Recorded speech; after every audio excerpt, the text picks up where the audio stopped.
Good Sunday morning, Northeast Ohio, as we wrap up a week that saw with one move the shaking up of the political landscape in Northeast Ohio. That move announced Friday when President-elect Joe Biden named Northeast Ohio Congresswoman Marcia Fudge as his choice to head the Department of Housing and Urban Development, the two gathering in Delaware for the announcement. For Secretary of Housing and Urban Development, I am really pleased to nominate Congresswoman Marcia Fudge, who I might add could do many jobs beyond the one I'm asking her to do. But I think the job I'm asking you to do, Congresswoman, is critically important to everything that the Vice President and I believe is how we're going to build back better. I remember the feeling I had as a kid of the safety, security, and peace of mind contained in one word: home. But far too many Americans live without that feeling. More and more have had that comfort ripped away. Now keep in mind, earlier this year, HUD denied Cleveland a multi-million-dollar loan for the Woodhill Homes housing projects, one of the oldest housing projects in the country. With this move, Cleveland would not only have the ear of someone in Washington, they would have an advocate. And that's something that drew the praise this week of Democrats and even some Republicans.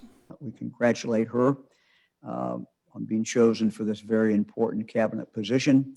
And it's always a good thing to have an Ohioan in the cabinet. I'm super pumped about it. I think whether you're a big city or a small city, you're going to benefit from Marcia Fudge being the Secretary of Housing and Urban Development. Fudge was thrust into the congressional spotlight in 2008 when the Warrensville Heights mayor was chosen to fill the seat of her friend and former boss, Congressman Stephanie Tubbs Jones, when she died suddenly of a brain aneurysm. The late Lou Stokes, who held the seat for 30 years, chose Stephanie Tubbs Jones as his successor in 1998 and played a big role in the selection of Fudge a decade later. When Fudge was chosen as chair of the Democratic National Convention in 2016, I asked her if from the podium she would be thinking of them. Very, very much, John.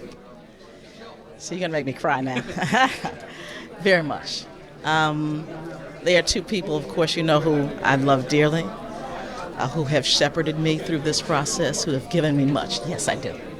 Thank you. When Stephanie Tubbs Jones died in 2008, it was between the primary and the general election, so party leaders were able to pick Fudge as a replacement on the ballot. Because Fudge was just reelected to Congress last month, state law dictates we will have to have a primary once she is confirmed and a general election, likely both in the spring. As seats go, this is among the most coveted in Congress. Only 3 people have held it in the last 52 years. As a result, expect a horse race. First out of the gate are Cuyahoga County Councilwoman and County Democratic Party Chair Chantelle Brown and former State Senator Nina Turner, both filing the federal election paperwork needed to get the process started. Turner was co-chair of Bernie Sanders' presidential campaign and was reported to be on his short list of potential vice presidential candidates if he won the nomination, Sanders sharing with me in 2016 his praise of Turner. I'm a big fan of Nina. She has been on board for quite a while, and I think she is speaking truth to power. And not just to the African-American community, but to all people. And she is a fighter, and those are the kind of people who we just love to have on board. Chantelle Brown calls Fudge a mentor whose torch she would like to carry. I've already have a team that I put together. We've been very respectful of the process and protocol. I adore and have a tremendous amount of respect for our Congresswoman Marcia Fudge. So want to make sure all of our ducks are in a row. In addition to Turner and Brown, former Cleveland City Councilman Jeff Johnson tells me he is definitely running. Other possible candidates include Olivet Institutional Baptist Church pastor Jawanza Colvin, Cleveland Councilman Blaine Griffin, former State Senator Shirley Smith, and former State Representative John Barnes, who told me he isn't daunted by a crowded field. More important than me, John, it helps the people in the 11th Congressional District to hear various ideas and concerns about where people think they would like to go. Senator Sherrod Brown is the state's highest-ranking Democrat, and he tells me he's keeping his thumb off the scale on this one. Boy, I'm a voter in Marcia Fudge's district.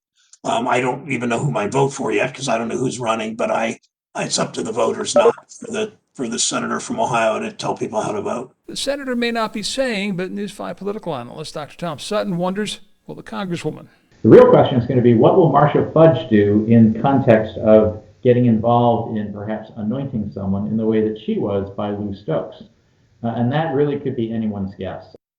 And it is still not clear for ethical reasons if Fudge would be in a position to make such an endorsement. Well, tomorrow is December 14th. That is a date that has been circled on political calendars for some time because it is the formal meeting of the Electoral College. Here in Ohio, they will gather as they did 4 years ago in the state Senate chambers, where the governor and secretary of state will sign off on the election results. Because Donald Trump won Ohio, the Buckeye State has been relatively free from the political spotlight since November 3rd, since our 18 electoral votes were never in doubt. And finally, one historic Electoral College note worth mentioning. When we sit down and talk with Ohio governors over the years, pre-COVID times, like here with Governor Kosich in 2018, we often do it in what's called the governor's ceremonial office in the State House in front of this nondescript black leather top walnut desk. I point that desk out because in February of 1861, Abraham Lincoln was seated there, meeting with Ohio Governor William Dennison, when their meeting got interrupted. It was interrupted with news from Washington that year's Electoral College had just certified the vote.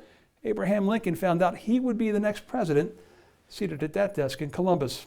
Governor Kosich, when he took office, later would rename the room the Lincoln Room. With Democracy 2020, I'm John Kosich. Enjoy your Sunday. Stay safe.